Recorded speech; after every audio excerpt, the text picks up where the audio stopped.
فإذا نفخ في الصور نفخة واحدة وحملت الأرض والجبال فدكتا دكة واحدة فيومئذ وقعت الواقعة وانشقت السماء فهي يومئذ واهية والملك على أرجائها ويحمل عرش ربك فوقهم يومئذ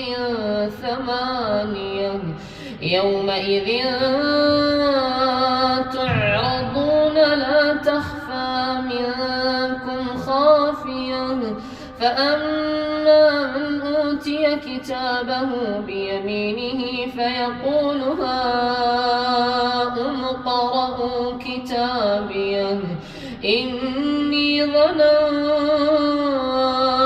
أني ملاق حسابيه فهو في عيشة راضية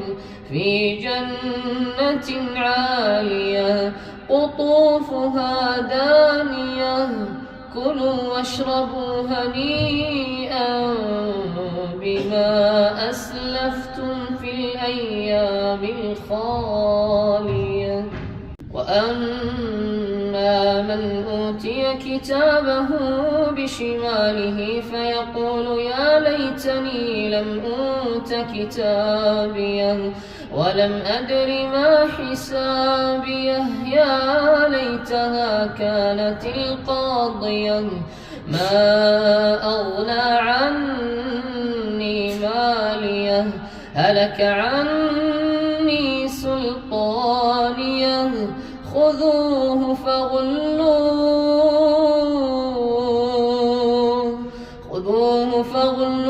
ثم الجحيم صلوه ثم في سلسلة ذرعها 70 ذراعا فاسلكوه إنه كان لا يؤمن بالله العظيم ولا يحض على طعام المسكين فليس له اليوم هاهنا حميم ولا طعام إلا من غسلين لا